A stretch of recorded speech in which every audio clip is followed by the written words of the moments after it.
Happy Thursday. I'm so happy that you decided to come listen to a book and see me. And I know that for a lot of you these videos are helpful just because you get to see my face. But if you would like to make a video as well, you are more than welcome to, and you can send it to me and then I'll make one back and I'll send it to you. So I just wanted to let you know that that is an option, that you are more than welcome to make a video and send it to me. And that would just make my day, because I know that for a lot of you, you get happy when you see my face, but I get happy when I see your face, and I miss your faces very, very, very much. Remy agrees. He's being a good boy today. Would you like to see him? There he is. Yeah. All right, today for morning meeting, we are going to talk about 3 things that we're grateful for. So I think that it's important every single day to talk and just think about what you are grateful for, just so that you don't, get into this rhythm of ungratefulness, but rather you being grateful for me makes me happier. So think of 3 things you are grateful for or thankful for. We did this over Thanksgiving. Every single day we would say 3 things that we're grateful for, and you couldn't say anything you had said before. So it got kind of hard towards the end, but you guys were awesome. You said, I'm grateful for Frozen and bananas and giraffes. And you can be grateful for all those things, even though they're weird and kind of funny. But just think of 3 things that you're grateful for today. Maybe tomorrow you can think of 3 new things that you're grateful for today.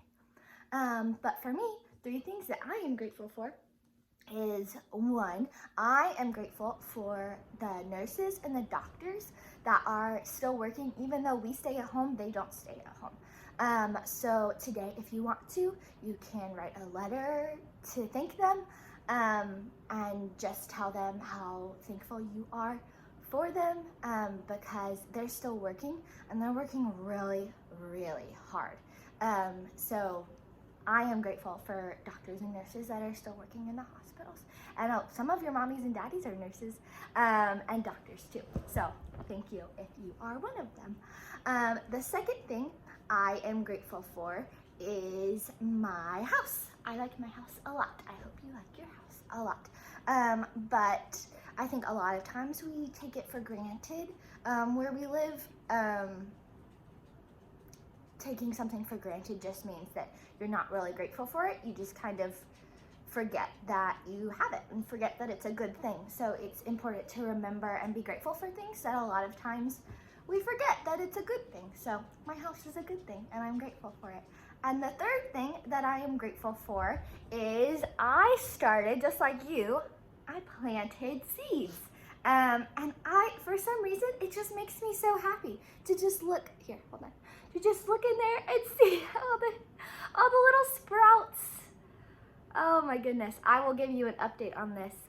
I think it's baby's breath is what I planted. It was what I had. But yeah, this is an old candle jar that I added holes in the bottom to, and then I added dirt and put seeds in, and now it sits on my porch. So I'm grateful for the little green sprouts. They just made me so happy. So you can be grateful for really, really big things like your house or hospitals or your family, or you can be grateful for really, really, really, really, really little things like sprouts or the cloud that just went by my window or bananas. I don't know. I'm grateful for bananas today, I guess. Today we are going to read a book that I am really excited about, because before we left, we were studying the rainforest. And although if we had stayed in our regular schedule at school, we wouldn't still be studying the rainforest, but we loved the rainforest. We loved studying the rainforest. We loved learning about it. We loved watching videos about it.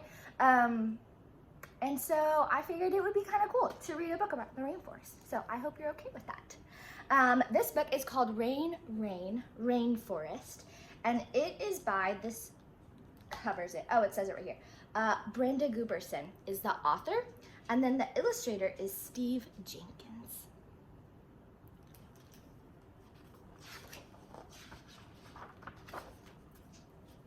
here's the cover, or the cover page. It says rain, rain, rainforest.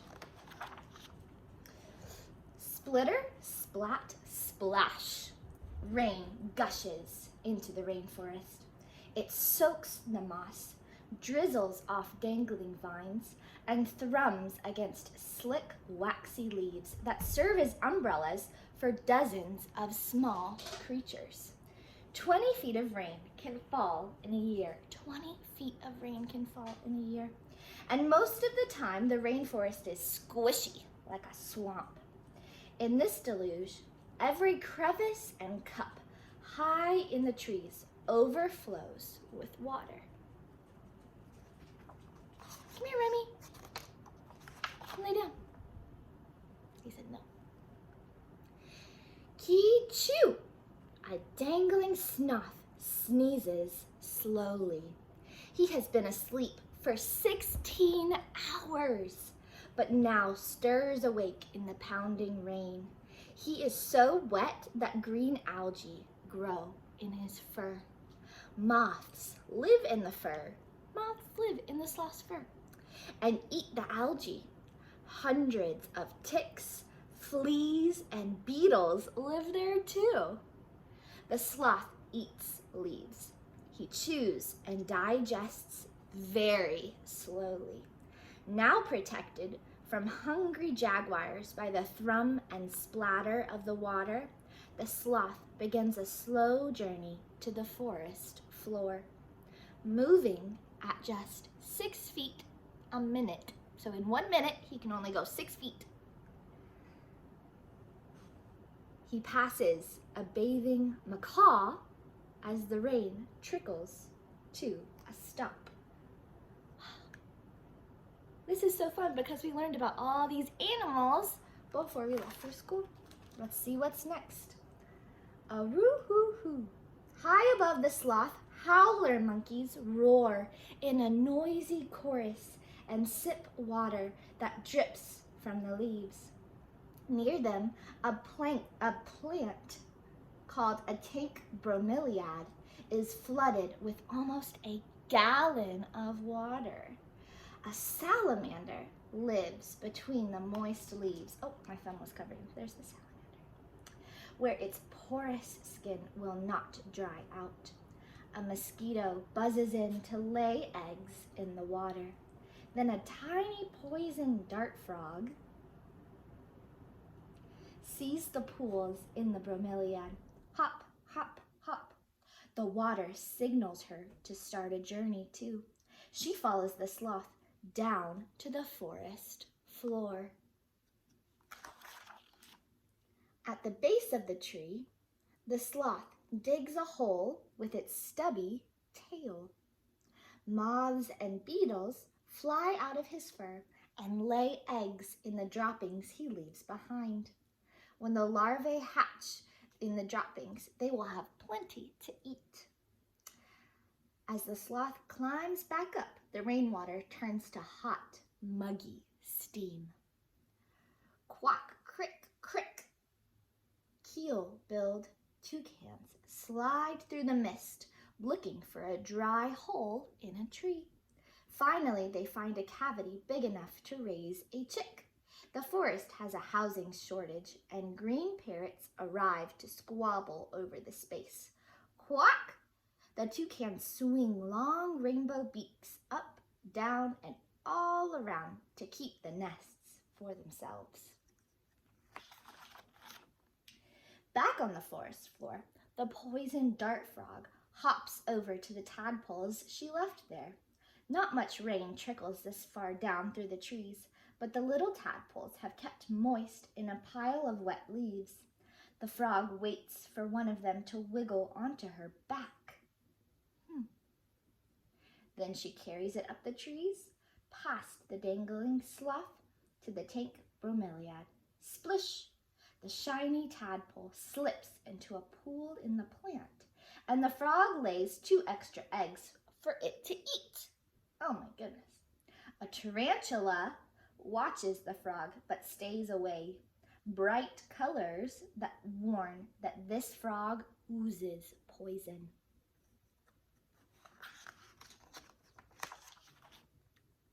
The sloth is exhausted from its weekly bathroom journey. It only goes to the bathroom once a week.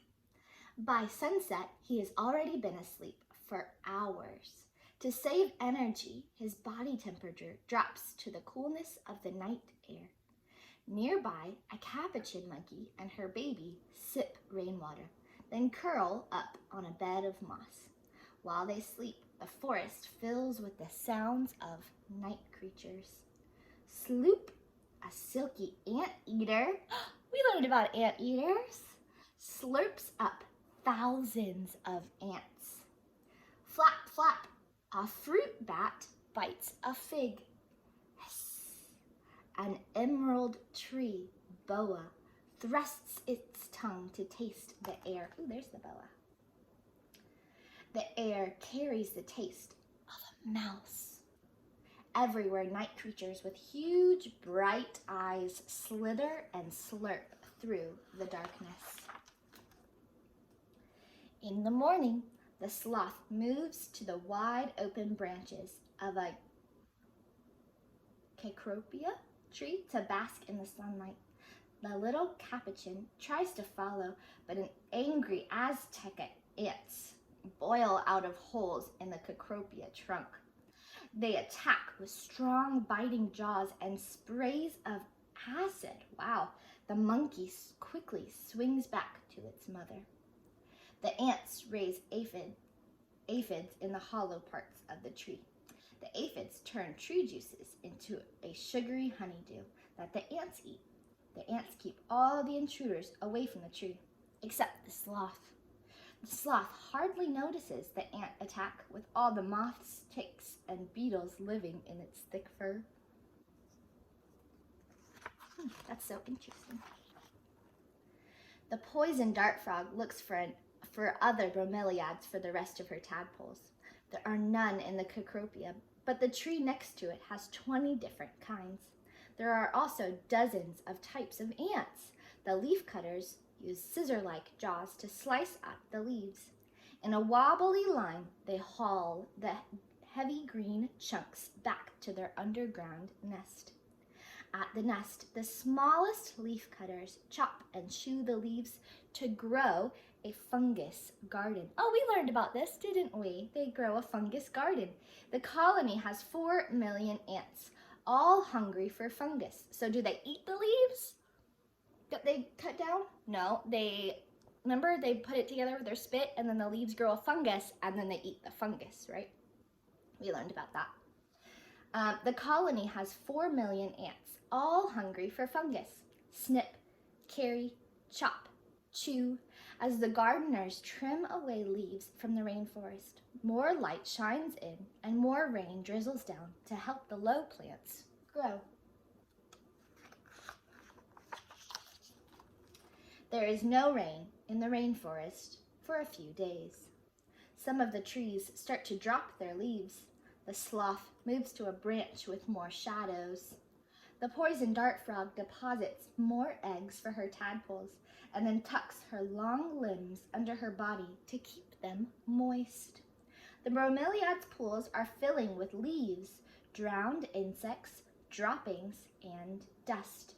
Special pores in the bromeliad plant absorb this rotting debris to use for food. With little water to drink, the capuchins eat juicy, ripe fruit. Plop! A mango drops to the forest floor, and a white-tailed deer comes close for a nibble. Then a blue morpho butterfly, we learned about those, didn't we, flutters in for a sip of juice. We learned that blue morpho butterflies eat juice. Brock, Brock! Suddenly, the capuchins cry out in alarm. Oh no! A harpy eagle is flying overhead. Snap, crash! The monkeys flee, but the sloth does not blink or twitch. In the shadows, he looks like a tree branch, and the eagle does not see him. Instead, the huge bird with 5-inch talons swoops after a monkey to carry home for her chick. Poor monkey.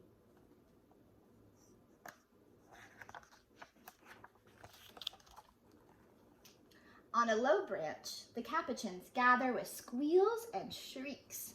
They comfort one another by grooming or plucking insects from one another's fur. They sip water from the tree hole until nothing is left. Near them, a 6-foot-long iguana. Wow, that's a really long iguana. That's taller than Miss Robinson. A 6-foot-long iguana nibbles an orchid leaf. Without rain, the orchid will not bloom, but it has swollen bulbs where it stores enough water to survive. Drip, drip, drip. A misty rain begins. The orchid absorbs some of this moisture through its dangling roots, but there is not nearly enough to swamp the treetops.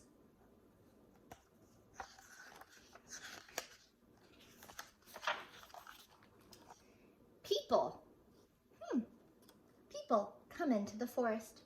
Below the dangling sloth, a man from a nearby village shows a scientist the orange-colored blossoms he uses to treat snake bites. Didn't we learn that there are lots of different plants in the rainforest and that they help scientists, I guess, make more medicine and create cures for things? So that's one of the reasons that the rainforest is important, right? We learned about that.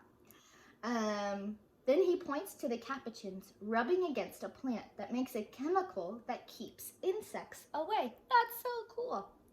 Suddenly, a beetle with a curved green horn drops from the sloth onto the arm of the scientist. The scientist is excited. It is one she has never seen before. Almost every day, she discovers something new in the rainforest. We learned that too, right? There are more animals that are undiscovered in the rainforest than are discovered in the rainforest. Zing! The scientist shoots a line into the tree and climbs up the canopy of leaves. Ah, cool. In the bromeliads, she looks for a frog that produces a strong chemical able to reduce pain. From this, she's hoping to make a new medicine. Then she collects the leaves the capuchins rubbed against their fur. The monkeys have led her to a plant that might keep pests away from people and crops. She comes down quickly as a dark cloud blows in. So she's not chopping down any trees, she's just studying the rainforest. And that's good, right? Crack, snaz, lightning flashes. Rain, rain, rain pours into the rainforest. Splosh, splat, thrum, thrum, thrum. The torrent refills the tanks of the bromeliads, splashes the sloth, trickles down the tangle of trees and vines and seeps into the scientist's boots. Splitter, splat, thrum. The forest overflows with nourishing drops. Soon, new leaves and blossoms, seeds and fruit will pop out everywhere, and the water will drizzle down clean and clear for all the creatures to drink. And that is the end. Oh, I loved that book. All right, well, I hope you enjoyed Rainforest. I will see you tomorrow. Have a great Thursday. Bye, guys.